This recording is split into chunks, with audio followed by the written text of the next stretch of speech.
Hey guys, and welcome back to a new introduction video for Bound Horror Framework. This time we'll be covering the light system and everything around it. So where can you find all this? If you go to BHF Horror, Blueprints, Actors, then you have this folder called Lights, and this is everything that's included in the framework.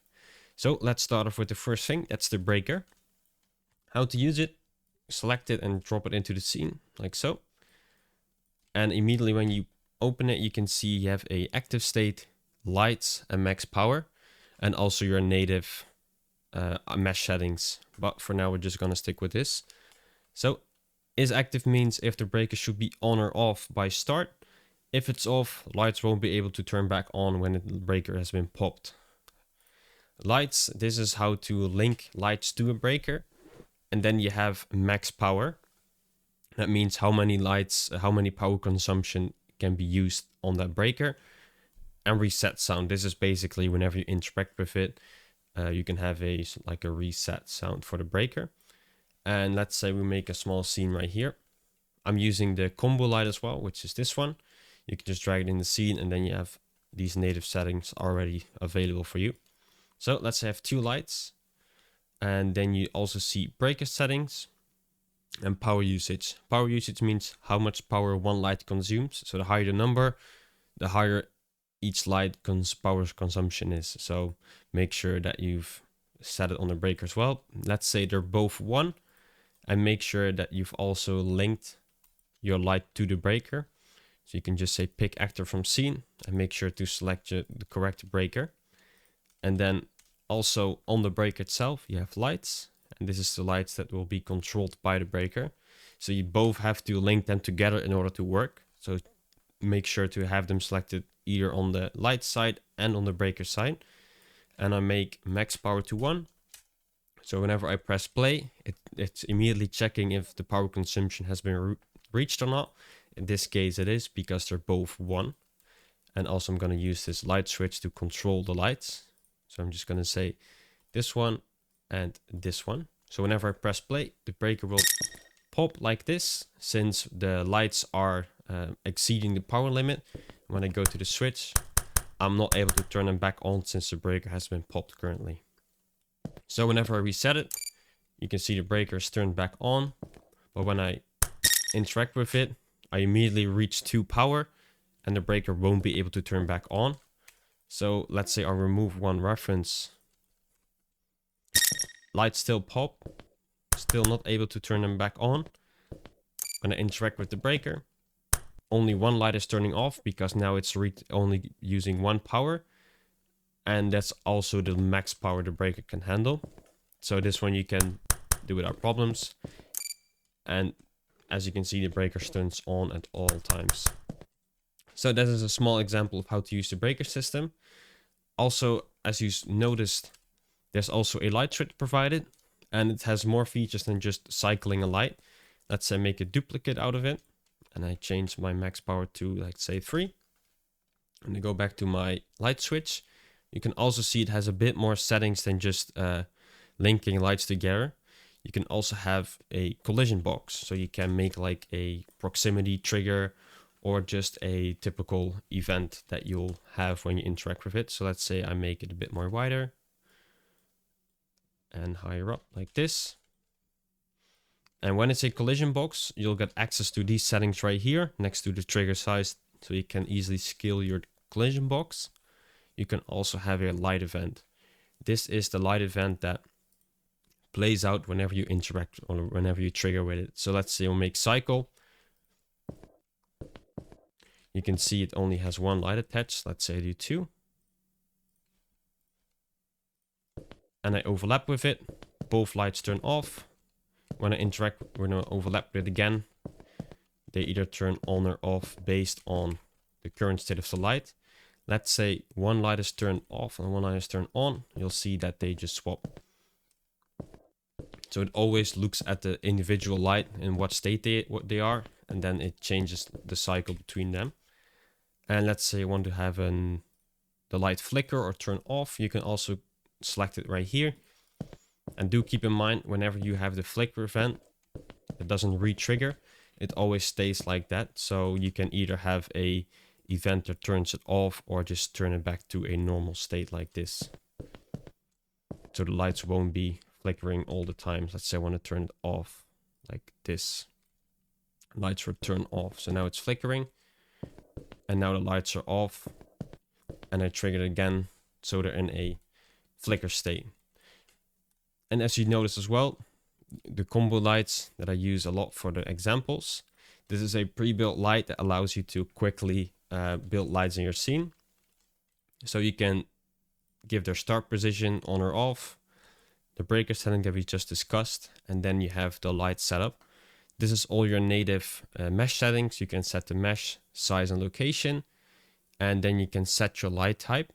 So you can cycle between using a point light, and then you can, for example, move it down a bit, or whenever you want a spotlight, you can do so.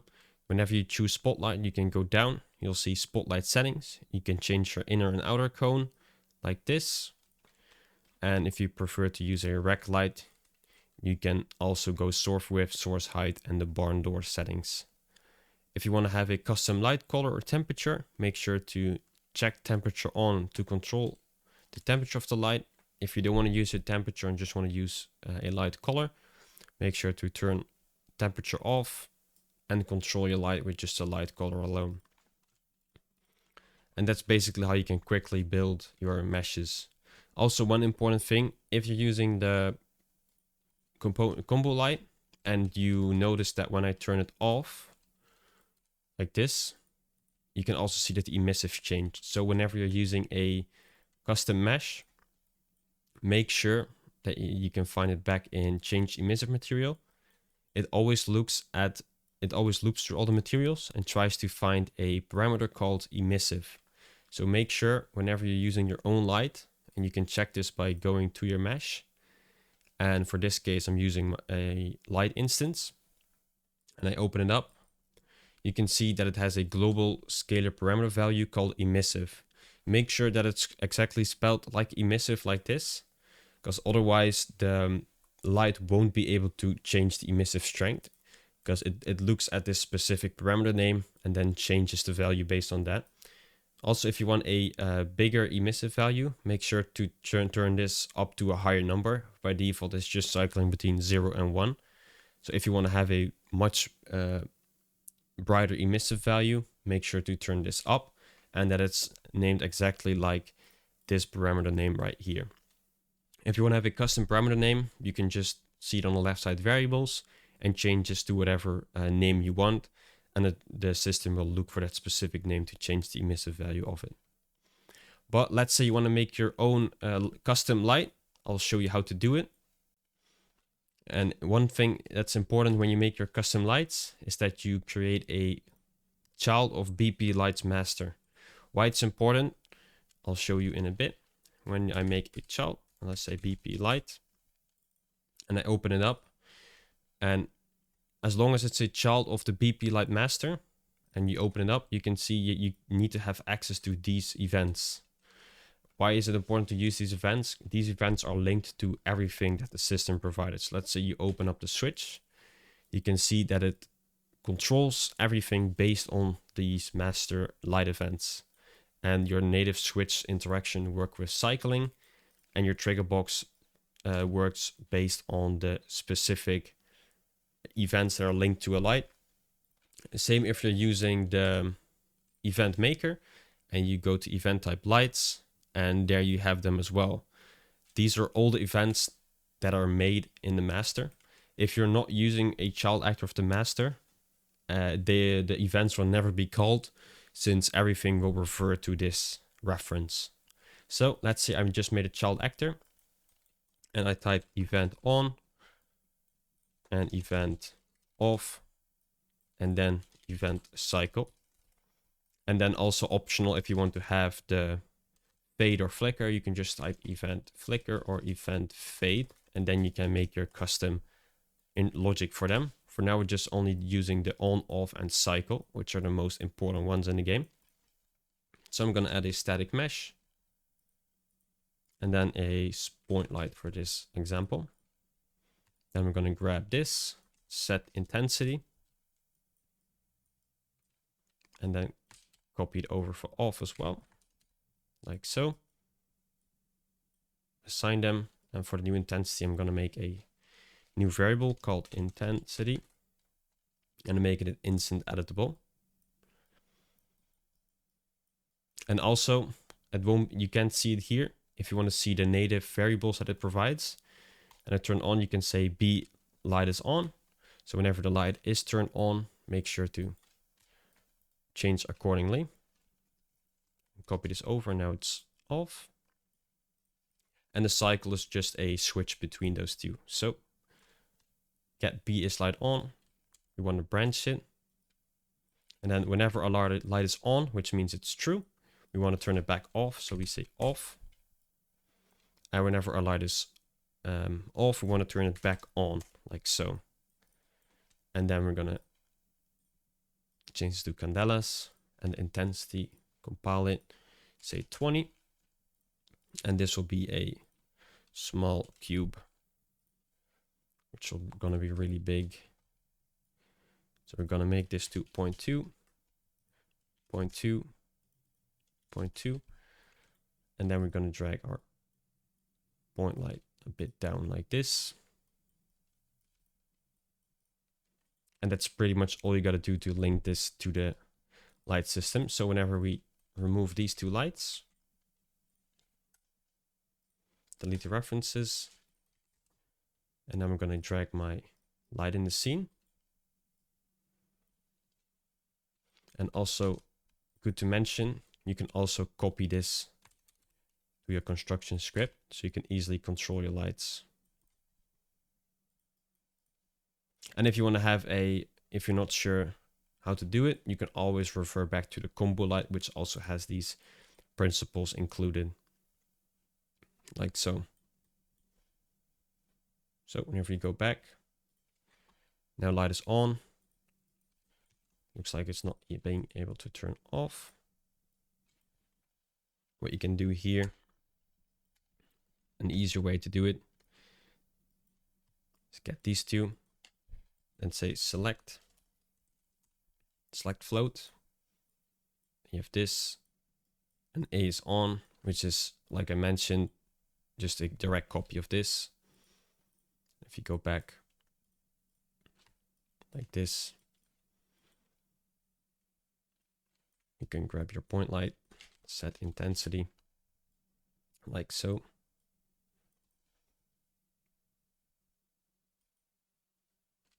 I think it's easier to copy this one, so you have the true and false preset up, like this. So index here, and this is true, and then should be an intensity. So now when I cycle it, you can see on and off. I make two settings right here. And now you can control the lights with everything else. So whenever I interact with it and I say cycle, which is the bottom one, you can see my lights are on, off, and also when I remove this one and I link them, and you can see as well, you cannot select anything else. Let's say I want to select the master here. Doesn't work. It always is compatible with a light that is either a child actor of the master component. So whenever I do this, you can see they're controllable by the switch. Let's say you want to link this to the breaker system. There's one important step you got to do, and you can also see this back in the combo light. Whenever you turn the light on, you have this check breaker. So how you can do it, you can basically just copy the is valid node, and you can link this to on. Whenever I drag this out,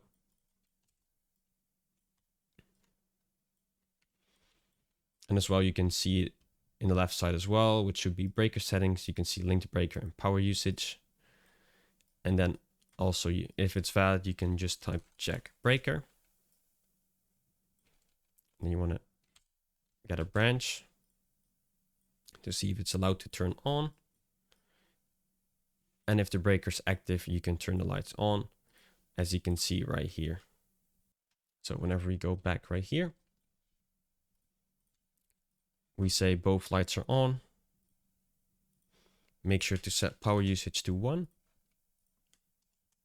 And then link the breaker. Like this. And then the other way around for the breaker as well.